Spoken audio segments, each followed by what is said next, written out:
오늘 보실 말씀 누가복음 14장 25절부터 35절까지 말씀입니다. 누가복음 14장 25절부터 35절까지 말씀 한 절씩 교독하겠습니다. 수많은 무리가 함께 갈새 예수께서 돌이키사 이르시되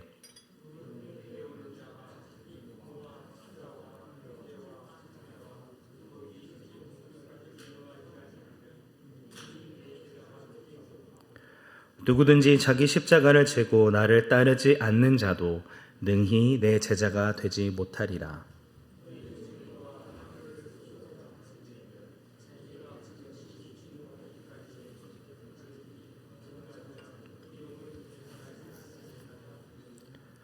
그렇게 아니하여 그 기초만 쌓고 능히 이루지 못하면 보는 자가 다 비웃어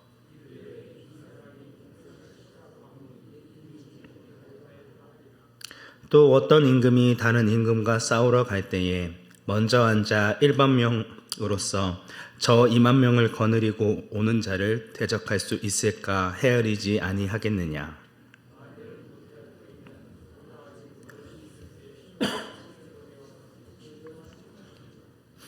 이와 같이 너희 중에 누구든지 자기의 모든 소유를 버리지 아니하면 능히 내 제자가 되지 못하리라.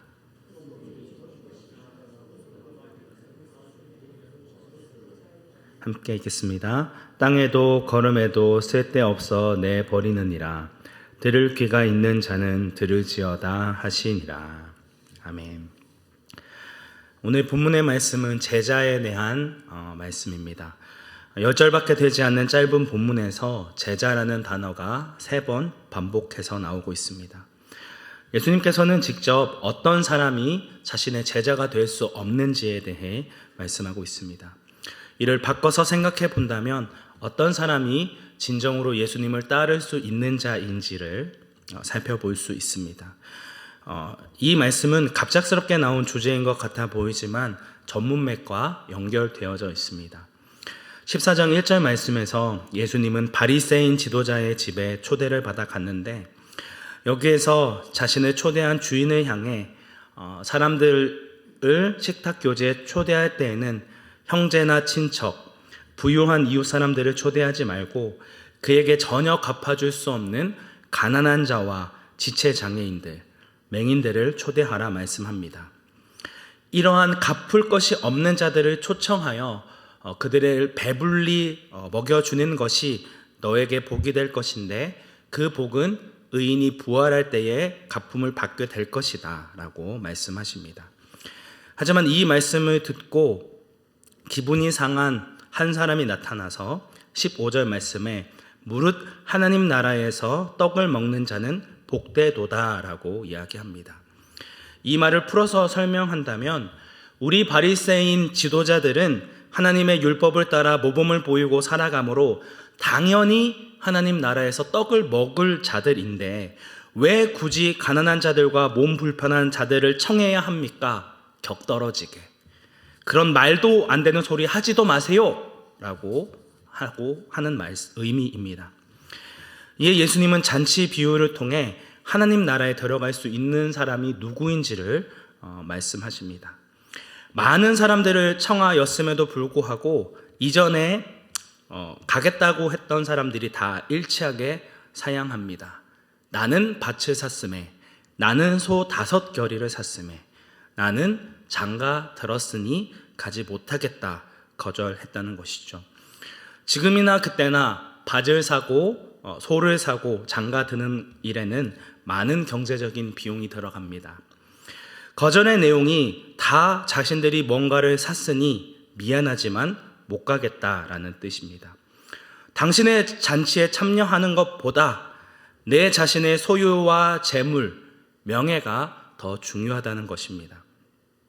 잔치에 참여하지 않음으로 사회적인 명예가 실추되는 것보다 자신의 재산과 욕망을 채우는 일이 훨씬 더 중요하고 우선된다는 것을 천명한 것이죠. 초대에 응하지 않는 자들로 인해 명예가 실추되어진 주인은 크게 노합니다. 그럼에도 주인은 잔치를 포기하지 않고 자신과 동등한 입장이 아닌 자들, 원래라면 잔치에 참여할 수 없는 자격 없는 자들을 불러 모아서 잔치를 강행합니다. 이전이었다면 상상할 수 없는 자들이 잔치에 참여하게 되어집니다. 여기서 잔치를 포기한 자들은 이스라엘 백성들이고 어부지리로 참여하게 된 자들은 이방인을 뜻합니다. 이스라엘 백성들의 불순종으로 인해 원래 자격이 없었던 이방인들에게까지 그 구원의 은혜가 주어지게 됩니다. 예수님께서는 이 땅 가운데 오셔서 자신이 하나님의 아들이심을 끊임없이 드러내시며 많은 사람들에게 구원의 잔치에 참여할 것을 요청하셨습니다. 그러나 바리새인들과 같은 종교 지도자들은 예수님의 말씀을 우습게 여기고 그 말씀에 귀 기울이지 않았습니다. 종교적인 명분만 중시하던 이중적인 삶에서 돌이켜 하나님께서 율법을 주신 목적과 그 뜻대로 사랑과 긍휼의 마음으로 모든 사람들을 존귀히 여기라는 말씀을 거절하고 거부합니다. 그들은 생명의 떡이신 예수님을 버리고 세상의 떡과 잔으로 자신을 채웁니다. 탐욕과 욕심으로 하나님의 뜻과는 전혀 상관없는 삶을 살게 됩니다. 그들은 스스로 하나님의 나라에 들어갈 수 있는 충분한 자격과 요건을 갖추었다 생각했지만 예수님께서 베푸신 구원의 잔치 가운데 들어가기에는 자신들이 가지고 있었던 것들이 너무 많았습니다. 가난하고 도움이 필요한 이웃을 사랑으로 섬기는 율법을 행하고 지키기보다 자신의 사회적인 지위를 높이기 위한 수단으로 율법을 사용하고 사람들을 정죄하였습니다. 예수님이 우리에게 허락하신 구원의 축복이 그들의 삶의 최우선순위가 아니라 세상적인 물질과 명예, 사회적인 지위를 더욱 중요하고 가치 있게 여겼다는 것입니다. 결국 그들은 하나님의 나라에 들어가는 구원보다 이 세상에서 누리는 재물과 명예, 탐심을 더 중요하게 여김으로 하나님께서 베푼 잔치에 참여하지 못합니다. 반면 그 잔치에 참여하게 된 자들은 스스로 영적으로 가난하고 영적으로 맹인이었으며 영적으로 건강하지 못했던 자격 없는 자임을 알기에 기쁜 마음으로 잔치에 참여하며 더욱 겸손히 주님의 은혜를 구하고 주님의 사랑 알기를 간구합니다. 하나님 나라에 들어가는 구원을 최우선 순위로 여기고 여기에 모든 것을 집중하는 자들입니다. 먼저 된 자가 나중되고 나중된 자가 먼저 되는 은혜가 주어지게 된 것이죠. 오늘 본문의 말씀도 동일한 맥락을 이야기하고 있습니다. 갑자기 나를 따르는 제자라면 어떠한 삶을 살아야 되는지에 대해 이야기한 것이 아니라는 사실입니다. 예수님께서는 자신을 따르는 수많은 무리들을 향해 그를 따르는 참된 제자의 삶은 어떠해야 하는지에 대해 말씀하십니다. 우리 25절 말씀입니다. 수많은 무리가 함께 갈새 예수께서 돌이키사 이르시되. 이미 많은 무리들이 예수님과 동행하고 있었습니다. 예수님은 그들을 향해 예수님을 따르는 대가가 어떠해야 하는지를 숨김없이 말씀하십니다. 무리들을 향해 제자가 되기 위해서는 지불해야 할 대가가 필요하다는 것을 말씀하신 것입니다. 앞서 말씀드린 대로 10절밖에 안 되는 짧은 본문에서 제자라는 단어가 3번 반복되어 나오는데 전부 부정문으로 쓰여 있습니다. 이 부정문을 긍정문으로 바꾸어 표현한다면 이 구절들이 모두 예수님의 제자가 되기 위한 3가지 조건이라는 것을 살펴볼 수 있습니다. 가장 먼저 26절에서 자기 부모와 처자와 형제와 자매, 심지어 자신을 미워해야 한다는 것을 이야기하고 있고 27절에서는 자기 십자가를 지고 예수를 따라야 한다고 이야기하고 있습니다. 세 번째 33절 말씀에서는 자기의 모든 소유를 버려야 한다는 걸 이야기하고 있습니다. 모두 쉽지 않은 조건들에 대해서 이야기하고 있습니다. 하나씩 살펴보도록 하겠습니다. 먼저 우리 26절 말씀 함께 합독하도록 하겠습니다. 무릇 내게 오는 자가 자기 부모와 처자와 형제와 자매와 더욱이 자기 목숨까지 미워하지 아니하면 능히 내 제자가 되지 못하고. 첫 번째, 예수님의 제자는 그 무엇보다 예수님을 사랑하고 우선순위에 두어야 합니다.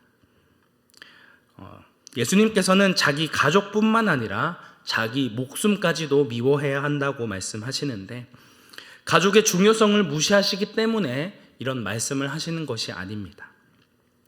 여기서 미워한다라는 표현은 실제로 싫어하거나 증오한다는 감정의 의미가 아니라 그 외에 다른 것을 더 중요하게 여기고 소중하게 생각하라는 의미입니다. 결국 미워한다라는 것은 내 사랑하는 가족들보다 더 예수님을 사랑해야 한다는 것을 말씀하고 있습니다. 우선순위에 대한 이야기를 하고 있는 것이죠. 예수님을 따르기 위해서는 사랑하는 부모, 형제, 자녀, 심지어 내 자신이라 하더라도 2순위, 3순위, 4순위로 멀리해야 한다는 것입니다. 자신의 사랑하는 가족들보다, 그리고 내가 사랑하는 그 어떤 대상보다 예수님을 더욱 가치 있게 여기고 사랑해야 하며 예수님을 따르는 것을 최우선순위에 두는 자가 되어야 한다는 것을 이야기하고 있습니다. 두 번째, 예수님의 제자는 자기 십자가를 따라야 합니다. 27절 말씀에서 자기 십자가를 지고 나를 따르지 않는 자도 능히 내 제자가 되지 못하리라고 말씀하고 있습니다. 여기서 자기 십자가는 자기가 달려 처형당할 십자가를 가리킵니다. 예수님께서 예루살렘으로 향하는 유일한 목적은 우리의 죄를 대신해서 십자가에 죽으시기 위함입니다. 예수님이 자신의 사명을 이루시기 위해 자기가 달려 죽으시 십자가를 지고 처형 장소까지 나아가신 것처럼 그를 따르는 자 역시 주님이 가셨던 고난의 길이 기다리고 있음을 의미합니다. 예수님께서는 스스로 인자가 온 것은 섬김을 받으려 함이 아니라 도리어 섬기려 하고 자기 목숨을 많은 사람의 대속물로 주려 함이니라고 말씀하셨습니다. 이 당시 제자는 선생의 가르침을 그대로 따르고 행하는 자, 선생이 걸어갔던 길을 똑같이 걸어가는 자라는 의미를 가지고 있었습니다. 예수님을 따르는 길은 어떤 길입니까?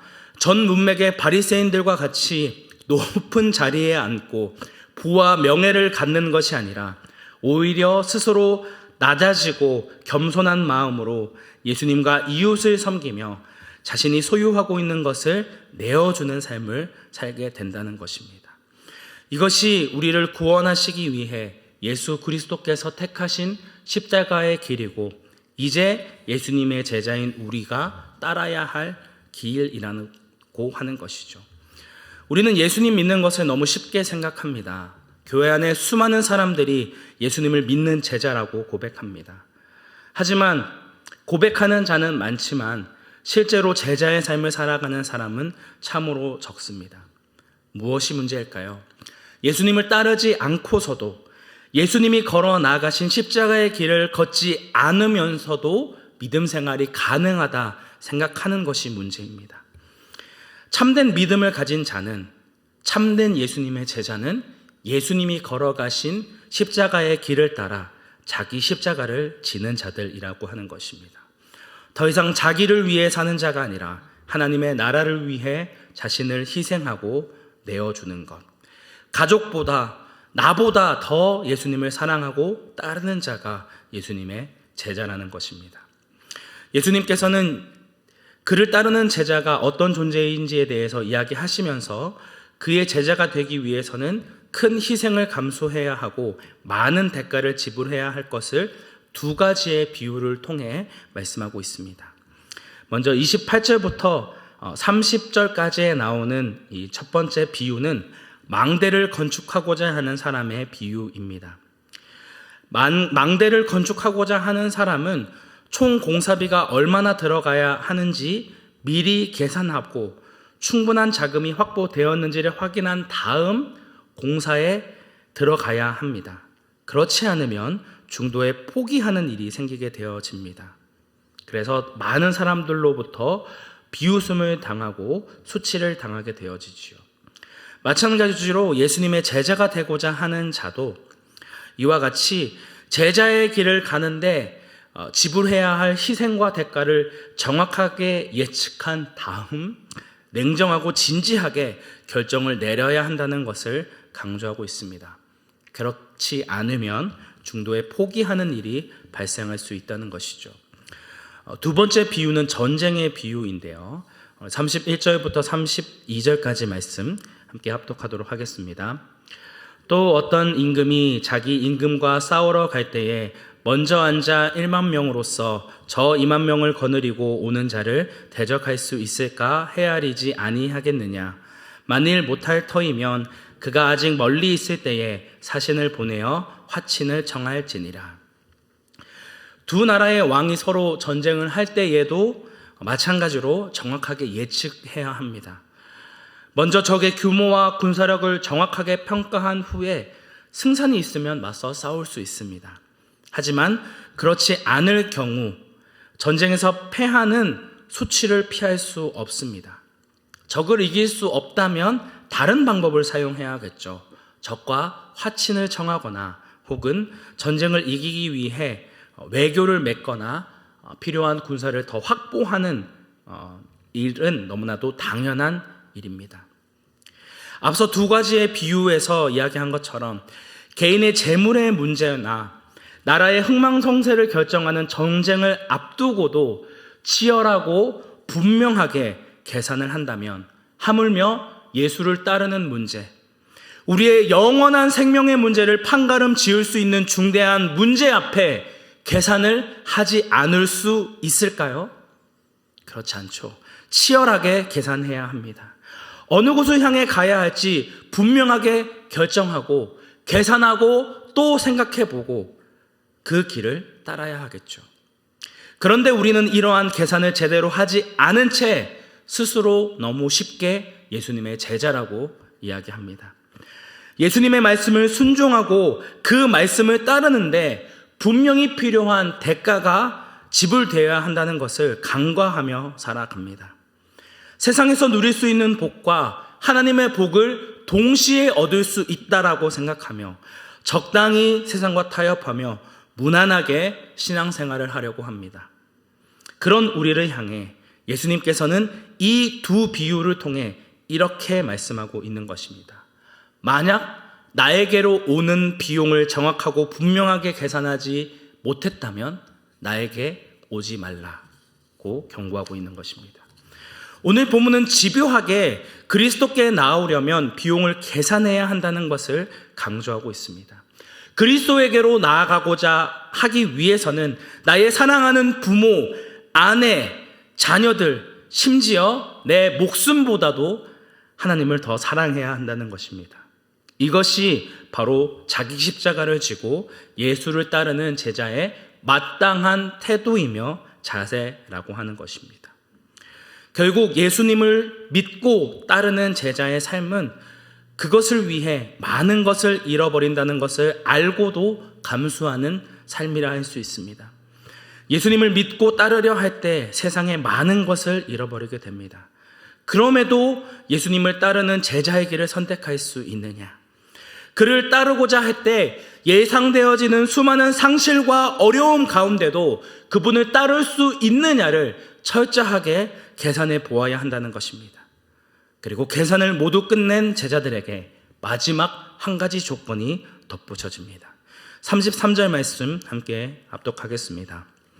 이와 같이 너희 중에 누구든지 자기의 모든 소유를 버리지 아니하면 능히 내 제자가 되지 못하리라. 세 번째, 예수님의 제자는 자신의 모든 소유를 버려야 합니다. 말 그대로 모든 소유를 다 버리라는 의미가 아니라 오늘 전문맥에 등장하였던 가난하고 궁핍하고 도움이 필요한 이웃들을 돕고 그들을 섬기라는 이야기입니다. 여기서 버리다라는 동사는 현재 시제로 나와 있습니다. 일생의 딱 한 순간만 하나님의 은혜를 많이 받아 한 번 헌신한 것으로 끝나는 것이 아니라 계속 자기의 소유를 버리는 일이 반복적으로 이어져야 한다는 것을 말씀하고 있습니다. 예수님께서는 누가복음 12장 16절부터 21절까지의 말씀에서 한 부자에 대한 비유를 말씀하시며 자기를 위해 재물을 쌓아두고 하나님께 부요하지 못한 자가 되지 말고 너희의 소유를 팔아 구제함으로 하늘에 썩지 아니하는 재물을 쌓으라 말씀하셨습니다. 예수님을 위해 자기의 소유를 포기할 수 없다면 예수님의 제자가 될 수 없다는 것을 말씀하고 있는 것입니다. 여기에서 나오는 소유는 자신이 가지고 있는 물질만을 이야기하는 것이 아니라 나의 사랑하는 가족, 건강, 재능 등의 훨씬 포괄적인 것을 의미합니다. 내가 가진 모든 소유보다 예수님을 따르는 것이 최우선순위가 되어야 합니다. 만약 자기 소유를 예수님보다 더 귀하게 여긴다면 그는 예수님을 따르는 제자라 할 수 없는 것이죠. 내가 가진 모든 소유를 선택할 것이냐, 예수 그리스도를 선택할 것이냐, 결국 우리는 두 길 중에 한 길을 선택해야 합니다.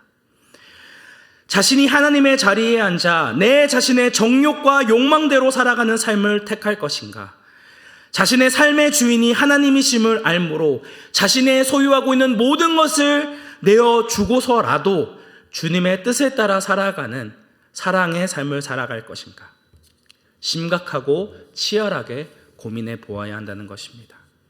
이어지는 34절과 35절의 말씀은 소금의 예를 들어 제자가 보여야 할 모습에 대해 설명해 주고 있습니다. 소금과 고유의 짠맛의 관계는 결코 분리할 수 없습니다. 소금이 짠맛을 잃으면 그것은 더 이상 소금이 아니게 되지요. 짠맛이 없는 소금을 생각할 수 없듯이 자기 부인이 없는 제자, 비용 계산을 하지 않고 적당히 신앙생활 하려는 제자는 생각할 수 없다는 의미입니다. 소금의 본질적인 속성이 짠맛인 것과 같이 제자가 보여야 할 모습은 그 누구보다 최우선적으로 예수님을 사랑하고 예수님이 걸어가신 사랑과 희생과 섬김의 십자가의 길을 걸어가며 내 자신의 모든 소유를 아낌없이 이웃에게 내어줄 수 있는 자여야 합니다. 끊임없이 자기를 부인하고 주님을 따르겠노라 결단하는 비용 계산 없이 제자가 될 수 없고 하나님의 나라에 들어갈 수 없다는 것을 이야기하고 있는 것이죠.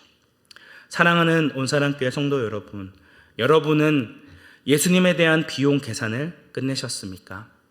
내가 소유하고 있는 그 어떤 것보다 더 주님을 사랑할 수 있으시겠습니까? 내가 가진 모든 소유를 도움이 필요한 이웃을 향해 내어줄 수 있으시겠습니까? 예수님이 걸어가신 길이 너무 좁고 협착하여 도저히 따를 수 없다면 우리는 하나님께서 예비해 두신 하나님의 나라의 잔치에 들어갈 수 없습니다. 반면 예수님을 따르는 길이 고난의 길이요, 이 세상에서 많은 것을 포기하는 일이라 할지라도 이 길을 가는 것이 복된 길임을 알므로 주님의 말씀을 따라 순종하는 자는 하나님의 나라에 들어가게 될 것입니다. 오늘 우리는 어떠한 삶을 살아가고 계십니까? 날마다 자기를 부인하며 그 길을 따를 준비가 되어 있으십니까? 아니면 여전히 계산을 끝내지 못하여 세상과 하나님 사이를 수없이 드나들며 주저하고 계신지요? 어떠한 희생과 대가가 따르더라도 예수님을 따르는 제자의 길을 포기하지 않겠다 작정하고 결단하는 온사랑교회 성도님들이 되시기를 주님의 이름으로 축복합니다. 함께 기도하겠습니다.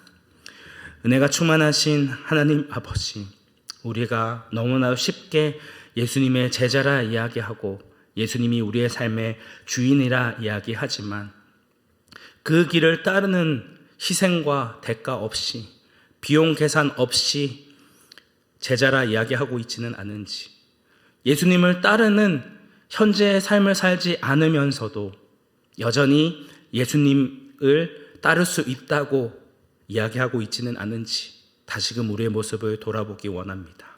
점검하기 원합니다. 날마다 자기를 부인하고 예수님을 따르는 그 제자의 길은 좁고 협착한 길, 많은 사람이 찾지 않는 길이지만 그럼에도 그 길이 영원한 생명을 얻는 길이요 하나님의 나라에 들어갈 수 있는 기름을 믿음으로 그 믿음의 길, 그 십자가의 길을 따라 걷기 원합니다. 은혜를 더하여 주시고 날마다 주님의 은혜와 주님 주시는 힘과 능력으로 그 제자의 삶을 살아낼 수 있는 저희들 되어질 수 있도록 인도하여 주시고 함께하여 주옵소서. 우리의 유일한 구원자 되시는 예수님의 이름으로 기도드립니다.